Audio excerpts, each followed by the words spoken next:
Bonjour à toutes, bonjour à tous, et oui, c'est sous une pluie diluvienne que nous vous retrouvons ici sur le mythique circuit Bugatti au Mans pour la 3e étape du championnat de France de Super Tourisme. Nous nous étions quittés il y a 15 jours à l'Aidenon dans le Gard avec en tête du classement général championnat de France Super Tourisme Antoine Young du team Yvan Muller Racing, Yann Erlaché, son coéquipier, lui aussi du team Yvan Muller Racing, et Ben Lagier du team Infinity Prestige Racing. Qu'en sera-t-il à la fin du week-end? Eh bien, vous verrez ça tout à l'heure dans les résumés des courses en fin d'émission. Également au sommaire de l'émission, eh bien, nous irons comme à notre habitude à la rencontre des pilotes. Vous retrouvez bien évidemment les résumés des courses de la Midjet 2 litres. Eric Trémoulet, pilote du Victime, nous invite dans sa voiture pour découvrir le magnifique et mythique circuit Bugatti ici au Mans. Mais tout de suite, nous allons retrouver Alexis Brigol, le responsable partenariat sportif de Motul France. Alors, je suis avec Alexis. Alexis, on voit une très grosse présence de Motul sur les Grands Prix automobiles. Est-ce que tu peux nous en expliquer les raisons ? Alors c'est vrai que Motul a toujours été impliqué dans les compétitions auto et moto. Depuis les débuts de la compétition, dans les années 60-70. Et de là, on s'est rendu compte qu'effectivement, le développement produit passait par la compétition pour pouvoir donner à nos produits toutes les contraintes techniques sévères qui ensuite pouvaient, sur des technologies qu'on pouvait ensuite basculer sur des produits grand public. Vous êtes très présent, notamment dans les partenariats sportifs. Cette année, vous avez signé un partenariat sportif avec, sur la Midjet 2 litres et le championnat de France Super Tourisme. On a plutôt re-signé ce partenariat, parce que nous, on est présent avec Jean-Philippe Desraux sur l'aventure Midjet et championnat de France Super Tourisme depuis les débuts et les 1300 en 2007. Donc effectivement, nous, c'est un partenariat qui est très qualitatif pour nous, et quand on voit ce qu'il est devenu aujourd'hui, l'ampleur que ça a pris, le développement à l'international, c'est un partenariat qui nous va très bien. Merci beaucoup, Alexis. Merci à vous. Ouais, écoute maman, ouais, j'ai pas le temps, il y a Eric Trémoulet là qui m'attend pour un tour de circuit là au Mans. Ouais, allez, bisous Mans, salut. Bon, ben vous l'aurez compris, Eric Trémoulet nous embarque dans sa voiture pour découvrir le circuit Bugatti du Mans. Bonjour à tous et bienvenue au Mans, je suis Eric Trémoulet du team Victime et je vous propose d'embarquer à bord de la Midjet Super Tourisme numéro 64 pour découvrir le circuit du Bugatti. C'est parti pour un tour du circuit du Bugatti. Donc on attaque la longue ligne droite de départ. On fait deux, la motricité est très compliquée à trouver sur l'entrée de la ligne droite. Donc on arrive en 5e vitesse, on arrive à plus de 200 km/h sur le droite de la courbe de la Dunlop. Un virage très rapide qui passe à plus de 200 à l'heure sur le sec. Là sous la pluie on va passer en 4e ou 5e vitesse à plus de 150 km/h.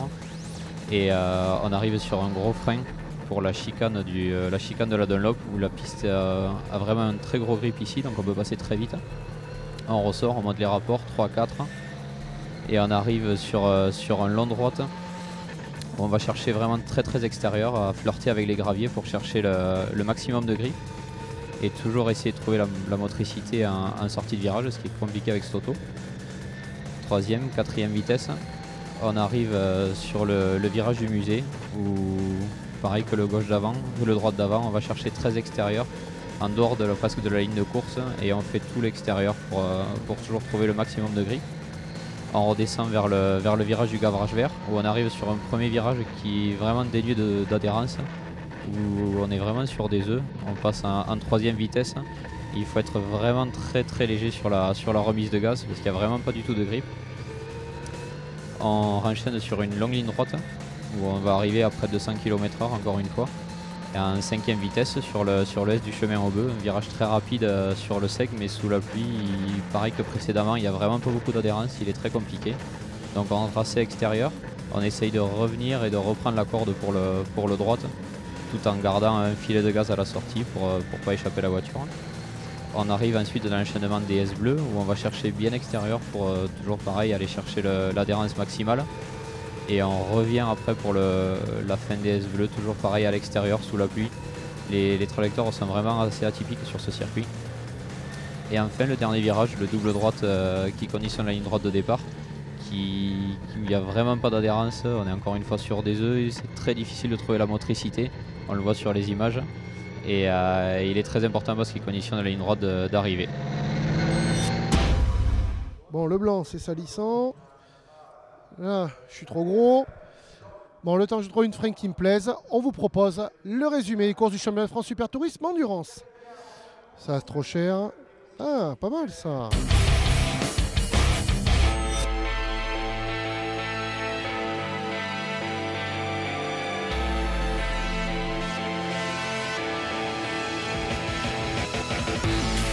Le départ imminent du championnat de France Super Tourisme Endurance, la première manche ici sur le circuit Bugatti au Mans dans la Sarthe. Et vous voyez sous des conditions climatiques catastrophiques, dantesques. Les pilotes ivoiriens et le poleman Antonin Borga, le Suisse, qui s'échappe, et la bataille entre les deux jeunes pilotes du team Yvan Muller Racing, Antoine Young et Yann Erlaché qui va prendre le dessus alors qu'on arrive du côté du Dunlop, du S du Dunlop. Pour l'instant, c'est Antoine Young qui obtient la deuxième place. Alors que là, ça part en faute. Laurent Richard, par manque d'adhérence, Laurent Richard qui part en tête à queue. C'est au tour de Fred Pigassou, la voiture 7 du team Génération Stunt. Et on retrouve les avant-postes, la bataille entre les deux jeunes pilotes. Young, le bandeau rouge, le bandeau jaune pour Yann Erlaché. Antonin Borga, le Suisse, magnifique du team Yvan Muller Racing. Oula, le travers. Il est toujours aux avant-postes et derrière. La bataille qui fait rage pour la deuxième place à l'aspiration. Est-ce que Yann Erlaché va prendre le dessus sur Antoine Young, son coéquipier chez Yvan Muller Racing? Non, c'est Antoine Young le plus rapide sur la ligne droite des stands.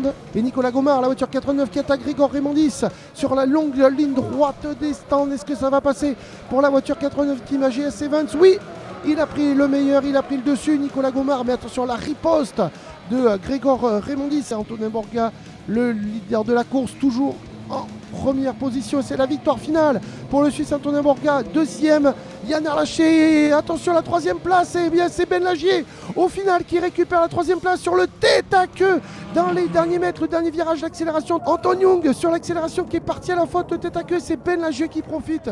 Voilà le podium, Antonin Borga, Yann Erlaché et Benjamin Lagier.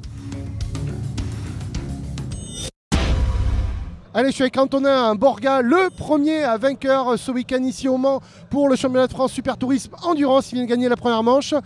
Antonin, tu arrives de Suisse, t'as pas fait le déplacement pour rien. Non, je suis très content. Pas évident les conditions, mais c'est super. Parle-nous de ces conditions. C'est vrai qu'on a vu très peu de voitures sortir de la piste. En revanche, beaucoup de problèmes d'adhérence, notamment sur la dernière ligne droite où le troisième perd sa place par manque d'adhérence, de visibilité. C'était vraiment très difficile. Ouais, on a eu énormément de buée dans les voitures. Les moteurs ont mal chauffé. Et du coup, ça a emmagasiné beaucoup de buée et on a eu du mal à voir. On avait un petit trou et c'était pas évident.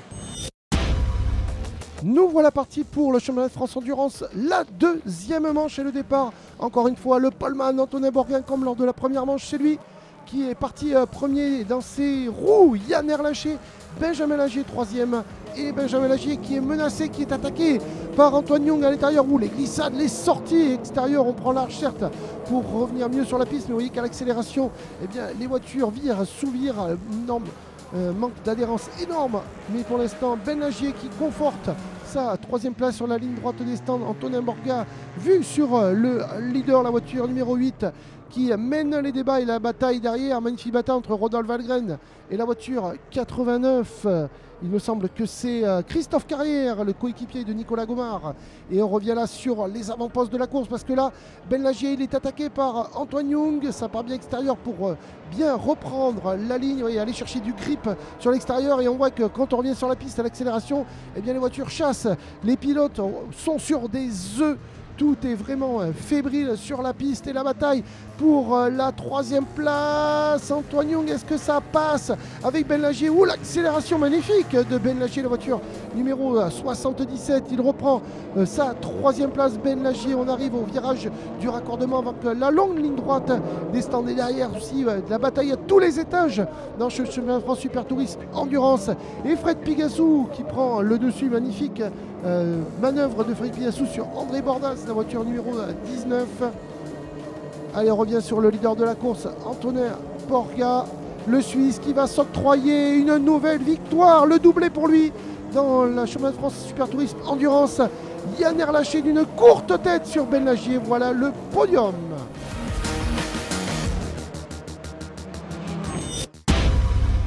Allez, je suis avec Yann Erlaché du team Yvan Muller Racing. Yann Erlaché, 18 ans, grand par la taille mais grand par le talent, il fait 2 fois deuxième. C'est plutôt une belle performance quand on voit les conditions climatiques, Yann. Oui, c'est vrai, je suis totalement satisfait de cette performance. C'est vrai qu'on vient se battre pour la première place. Là, c'était pas possible, donc c'est de bon augure pour le championnat. Les conditions étaient difficiles, donc l'important c'était de rester sur la piste. C'est ce qu'on a réussi à faire. Un doublé Yvan Muller Racing, donc c'est très bon pour le championnat. Attendez les gars, attendez. Je lance ce sujet, attendez. J'ai du mal à les gérer, donc on va faire vite. On va retrouver un mec qui manage beaucoup mieux son équipe que moi. C'est Tony Pereira du team TFT. 1, 2, 3, go! Tempo!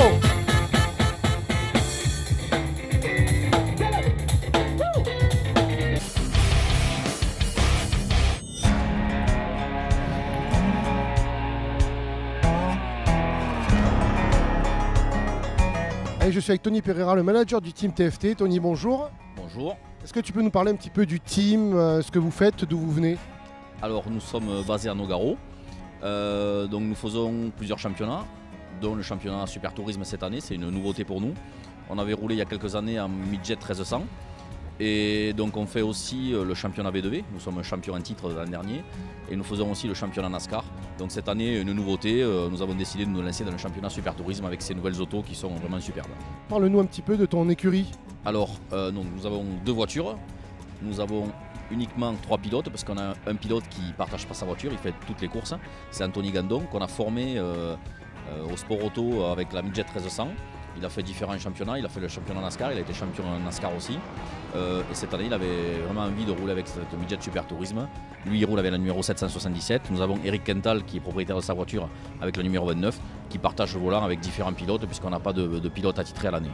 Quelles sont les ambitions du team TFT sur le championnat de France Super Tourisme? Alors, bien sûr, comme tout le monde, on aimerait gagner.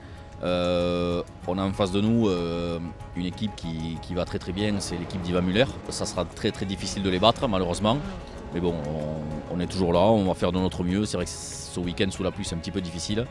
Mais bon voilà, on va essayer de grappiller les places au fur et à mesure des courses et voilà, d'essayer de monter sur le podium.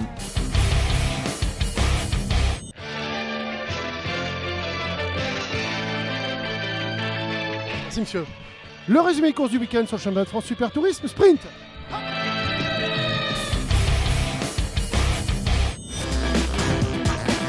Allez, le départ de la course sprint, la première course sprint du championnat de France de Super Tourisme. Aux avant-postes, le Suisse à droite, Antonin Borga, la voiture noire de Ben Lagier, Rodolphe Valgren, la voiture orange fluo qui s'est immiscée dans le trio de tête, la voiture de Christophe Carrière, la voiture 89 du team AG Siemens. Dans les graviers, la bataille entre Ben Lagier et Yann Erlaché. Oh là là, ça part trop extérieur, ça tape et c'est Antoine Young derrière qui en profite. Et on ressort des graviers difficilement, mais ça y est, c'est fait. Rodolphe Valgren qui était aussi en embuscade, la voiture 101, voiture orange qui est passée, plus de peur que de mal pour Erlaché et Lagier qui est 3e sur cette touchette où ça a failli aller au casse-pipe, repartir avec 0 points pour les 2 pilotes, mais ils sont toujours sur la piste et c'est bien là l'essentiel. La bataille maintenant, Rodolphe Valgren qui va aller attaquer Yann Erlaché. Là, on joue la bataille pour la première place entre le Suisse Antonin Borga, voiture numéro 8 dans la courbe du Dunlop. À ses trousses, Antoine Young, 17 ans, voiture 97, les 2 pilotes du team Yvan Muller Racing. On est sur le courbe du Dunlop. Pour l'instant, Antonin Borga qui a les très bonnes trajectoires. Young qui ne trouve pas la parade, et oui, il se ravise. Antoine Young derrière ne trouve pas l'ouverture sur Antonin Borga, le Suisse. Et oh là, ça part en drift, ça part en glisse. Du côté du virage du raccordement à la ligne droite des stands. Et la victoire d'Antonin Borga qui fait un 3 sur 3 pour l'instant. Young 2e, Benjamin Lagier 3e. Allez, je suis avec Benjamin Lagier du team No Limit Racing, 3 fois 3e. Ben, c'est quasiment un week-end idéal. Oui, c'est un très bon week-end, très content de ces podiums-là. J'étais vide depuis le début du week-end. J'ai fait meilleur temps en libre et des bonnes qualifs. J'espère pour la dernière course essayer de monter plus haut sur le podium. Mais non, très satisfait. Surtout que ça avait été chaud, notamment avec Yann Erlaché sur le dernier virage. Vous êtes sorti vraiment extérieur, limite dans les graviers. Donc là, c'était quasiment course finie. Donc tu reviens quand même de très loin. Ouais, ça a été chaud au début, à la fin.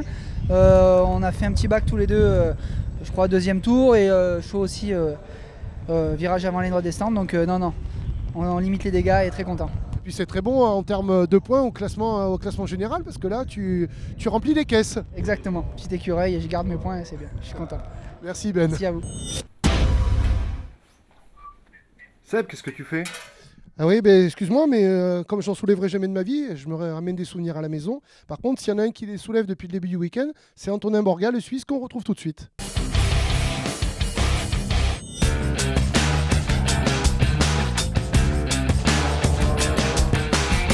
Allez, je suis avec Antonin Borga, un des pilotes du team Yvan Muller Racing. Qu'est-ce qu'un pilote suisse recherche quand il vient en France sur les circuits pour faire le championnat de France Super Tourisme? Qu'est-ce qui t'a attiré? Déjà qu'en Suisse on n'a pas de circuit. Et puis moi c'est un hobby, j'ai un travail à côté, c'est vraiment une passion que je vis ça avec en famille. Donc c'est simplement du pur loisir et des pures sensations. Alors on va parler un peu plus de ton team, le team Yvan Muller Racing. On voit Yann Erlaché et Antoine Young qui ont des voitures identiques, bleu et blanche. Toi, elle est plutôt d'une autre couleur. Est-ce que tu peux nous expliquer pourquoi il y a une différence par rapport aux autres pilotes?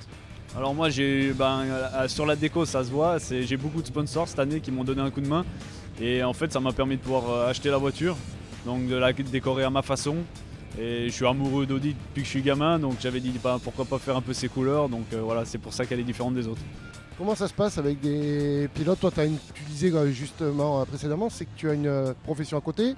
Il y a des pilotes qui sont pros, qui ne font que ça. Comment est le rapport, le lien entre vous? Très bien. Après, moi, c'est vrai que j'arrive toujours un peu plus tard des fois sur les circuits. Je ne peux pas m'entraîner physiquement et en roulage. Donc je fais avec les moyens du bord et puis voilà, on verra bien. Pour l'instant, ça se passe plutôt très bien. Ouais, je suis très content. Merci Antonin. Merci à vous. Retrouvons à présent la deuxième manche sprint du championnat de France de Super Tourisme. Allez, la deuxième course sprint du championnat de France Super Tourisme avec aux avant-postes Antonin Borga, Ben Nagier, Yann Erlaché. Les trois pilotes sont quasiment portière contre portière. Et qui va prendre l'ascendant au niveau de la courbe du Dunlop? Ça semblerait que ce soit le Suisse Antonin Borga, la voiture numéro 8. Attention parce que là, il peut y avoir de la casse. Et là, beaucoup de pilotes qui partent à la faute, qui partent extérieur, qui sortent de la piste pour éviter les accidents. Et derrière, Antonin Borga à la lutte du côté du virage de la Chapelle avec Yann Erlaché, la numéro 33. Belle performance pour Piguet en troisième position. La lutte pour la quatrième place. Et là où ça a touché entre 2-3 voitures. Il y en a une qui est bloquée sur la piste. On revient sur la tête de course parce que là, Yann Erlaché, il a peut-être l'opportunité de prendre la première place. Antonin Borga, oh là là, c'est extrêmement serré. Et là, ça freine au dernier moment, freinage tardif. Yann Erlaché, obligé de couper. Borga de l'autre côté qui a pris extérieur. Est-ce que ça va profiter à des pilotes comme la voiture 46-64 de Trémoulet? Et oui, Trémoulet en quatrième position, Trémoulet. Et là, il est attaqué par Young. Voilà, des batailles à tous les niveaux. On est aux avant-postes de la course. 5 pilotes pour 3 places alors qu'on est parti extérieur. Là, Antonin Borga qui était premier. Antonin Borga qui s'est pris pour un tracteur de pelouse. Et derrière, ça profite à Piguet. Piguet leader mais attaqué par Yann Erlaché. On est encore une fois sur la courbe de la Dunlop. On arrive au ouest de la Dunlop. Young derrière en l'embuscade en troisième position. Il essaie de prendre à gauche extérieur. Non, ça ne passera pas. Piguet qui a bien fermé la porte. Et derrière Trémoulet qui est mort extérieur. Et là on appelle le safety car.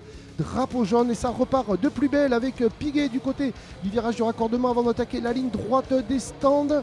Et derrière, oulala, Guédon, ça part extérieur mais ça reste sur la piste. Yann Erlaché pour l'instant qui n'arrive pas à prendre le dessus sur Piguet, le leader de la course, mais c'est une question de secondes maintenant. Et voilà, Yann Erlaché qui s'empare de la première place, le jeune pilote du team Yvan Muller Racing et derrière son coéquipier d'écurie Antoine Young maintenant qui prend la deuxième place de Piguet. On est du côté de la Chapelle. Piguet qui se retrouve troisième pour sa première course cette année. Plutôt une belle performance. Et derrière, eh bien, ça touche une nouvelle fois la voiture de Michael Blanchemin, 27 qui part à la faute. On revient sur les batailles pour le top 10. Oui, Trémoulet encore une fois. Ça part extérieur, ça reste sur la piste. Mais attention parce que Grégory Mondis est à l'affût. Et oui, va-t-il lui ravir sa place, Grégory Mondis? Il semble qu'il est passé au virage du musée. Oui, ça y est, Grégory Mondis, la voiture 12 du team Cardeco Racing qui s'empare de sa place.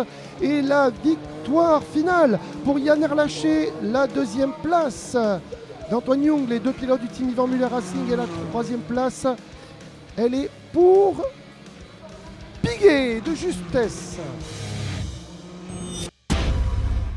Allez, je suis avec Yann Erlaché, le jeune pilote du team Yvan Muller Racing qui enfin tient sa première victoire ce week-end ici au Mans. Ouais, c'était pas évident, les conditions étaient un peu difficiles pour les premières courses. J'ai pas réussi à tirer mon épingle du jeu, mes coéquipiers ont fait du bon boulot. Là, sur le sec, je me suis bien adapté. L'équipe a fait un super boulot tout le week-end, comme tous les week-ends. Et on a réussi à s'imposer aujourd'hui, cet après-midi. Et puis la double bonne opération, c'est que tu reprends le leadership sur le classement général à Antoine Young. C'est vrai, c'est une bonne opération. Après, comme dit, le championnat est encore long. Donc pour le moment, on se concentre sur chaque week-end et on fera les comptes à la fin du championnat. Revivez les moments forts du week-end de la midget 2 litres. La midget 2 litres au programme avec la première course. Il y en aura 4 au week-end ici sur le circuit Bugatti au Mans. Et la bataille entre Erwan Biel, la voiture bleu-orange, et Romano Ricci et Nicolas Gomard qui s'empare de la 3e place. Nicolas Gomard qui était parti 6e, il est désormais 3e, la voiture numéro 89. Et là, la bataille pour la 2e place. Nicolas Gomard qui met la pression sur Romano Ricci. Est-ce que ça va passer à droite, à l'extérieur? Nicolas Gomard, impérial Nicolas Gomard, le pilote IBGS Events. Mais attention, Romano Ricci n'a pas dit son dernier mot. Et là, l'accélération fulgurante de Nico Gomard qui reprend la 2e place à Romano Ricci. Attention Romano Ricci parce que là maintenant il est menacé par la voiture numéro 4 du team VIP Challenge, Bastien Bartsch. On arrive sur le S du Dunlop. Voilà, magnifique manœuvre, le dépassement superbe de Bastien Bartsch, mais on sent que Romano Ricci a l'air d'être au ralenti parce que là il se fait doubler par la voiture numéro 6 d'Evan Maillard du team Ivan Muller Racing. Ouais, Romano Ricci, peut-être quelques soucis mécaniques ou d'adhérence. Et la victoire finale, elle est à mettre à l'actif d'Erwan Biel, 2e Nicolas Gomard, 3e Bastien Bartsch. C'est parti pour la 2e course de midget 2 litres sur le long circuit, 4 km 185, le circuit Bugatti avec le poleman Julien Français, team Ivan Muller Racing, Romano Ricci à ses trousses, Julien Lambert, le leader du classement général, la voiture numéro 21, celle de Antoine Barton du team Ivan Muller Racing qui prend le dessus sur Clément Berlier, la voiture numéro 46 du team VIP Challenge. Et la bataille entre Julien Lambert et Grégor Raymondis. Et Grégor Raymondis, la voiture numéro 12 qui a pris le dessus. Et l'attaque intérieure, Maxime Dimitrenko, la voiture 97, le russe du team VIP Challenge revient sur la tête de la course. Nicolas Gomard qui a la pression de Romano Ricci. Romano Ricci intérieur, très belle manœuvre, est-ce que ça va passer? Et dans la meilleure trajectoire, c'était extérieur pour Nicolas Gomard qui a repris les devants. Et là pour l'instant sur la longue ligne droite des stands, eh bien c'est Julien Français qui s'impose dans cette 2e course de midget 2 litres largement. Julien Français pour sa première victoire. Romano Ricci 2e, 3e in extremis Nicolas Gomard. La 3e course midget 2 litres, mais la 2e pour les pilotes A. Et c'est parti avec Edouard Rie, la voiture 11, Manu Damiani en voiture numéro 8, Clément Berlier 46, Antoine Barton la 21. Et c'est Antoine Barton qui a réalisé le hot shot, le meilleur départ. Il est premier, Antoine Barton. On arrive du côté du S du Dunlop, mais Antoine Barton il part trop large, il est dans les graviers, il part trop large. Et là, eh bien, il va perdre beaucoup de places, 4, 5, 6 places. Il repart derrière Nico Gomard. Antoine Barton et la Manu Damiani qui part extérieur la faute. Evan Maillard aussi, c'est chaud. La voiture numéro 6 du team Ivan Muller Racing. Et la bataille entre Manu Damiani et Clément Berlier, voiture 46 pour sa première saison en midget 2 litres, magnifique. Ouh là là, le drift de Manu Damiani qui se sert de l'appui de la voiture du concurrent pour pouvoir rester sur la piste. Et la bataille entre Berlier et Nicolas Gomard, là c'est la bataille pour la 3e place. Et Romano Ricci, la voiture rose qui part en tête à queue. Clément Berlier, la voiture 46 du Toulousain qui est menacé par la voiture numéro 89 du team AGS Events de Nicolas Gomard. Et Nicolas Gomard impérial qui lui ravit sa 2e place. 97, c'est Maxime Dimitrenko, le pilote russe du team VIP Challenge qui vient de se faire doubler par Nicolas Gomard. On revient sur la S du Dunlop avec Evan Maillard qui met plein gaz. Il est objectif sur le russe, sur Maxime Dimitrenko. Et là, il vient de ravir la 2e place à Maxime Dimitrenko. Et Maxime Dimitrenko qui va essayer à l'intérieur de le prendre. Non, que Clément Berlier est parti en glissade. Et la ligne droite, c'est Nicolas Gomard qui s'impose, voiture 89, devant Maxime Dimitrenko et Clément Berlier pour un podium inédit. Allez, la deuxième course de la midget de l'élite, les pilotes B, c'est la quatrième et dernière course du week-end concernant cette catégorie. Et aux avant-postes, c'est le russe Magarovski, voiture 11, qui était parti en pole position, mais il vient de se faire placer par la numéro 31 de Raymond Narak du team VIP Challenge. Et derrière, la bataille qui fait rage avec, on voit Nicolas Gomard, on voit Clément Berlier, on voit Romano Ricci. Oh là là, Nicolas Gomard sur Maxime Dimitrenko, qui le sort de la piste. Oui, Maxime Dimitrenko dans les graviers, pour lui c'est fini. On voit là la voiture numéro 12 de Grégor Raymondis et la bataille entre Manu Damiani et Clément Berlier. On joue les premières places. Est-ce que Romano Ricci va prendre le dessus? Ça y est, c'est la bataille pour la deuxième place entre Romano Ricci et Julien Français. Romano Ricci du team SK Racing, Julien Français du team Yvan Muller. Et là, c'est un duel magnifique pour la deuxième place, un mano à mano. On se rend coup pour coup entre Romano Ricci, la voiture rose, et Julien Français, la voiture jaune et noire. On arrive du côté du S du Dunlop et ça passe pour Julien Français. Non, est-ce que Romano Ricci intérieur va prendre le dessus? Oh là là, les voitures qui se touchent, quelle bagarre! Et à l'accélération, c'est Julien Français. Julien Français qui part un petit peu extérieur du côté du garage vert. Attention, la longue ligne droite vers le chemin au bœuf. Et là, une autre bataille, c'est Clément Berlier, magnifique Clément Berlier, qui prend le dessus sur Erwan Biel. Mais Clément Berlier, oui, trop gourmand, il part à la faute. Et Julien Lambert, la voiture numéro 10 du team BM92, qui va enfin remporter une victoire et un podium. Le premier pour lui ce week-end. La deuxième place pour Raymond Narak du team VIP Challenge. Troisième, Romano Ricci du team SK Racing. Allez, c'est fini pour nous ce week-end au Mans. Et si Julien et Alex me laissent la vie sauve, on se retrouve sur les sécu du Val de Vienne début juillet. Merci à toutes et à tous de nous avoir suivis.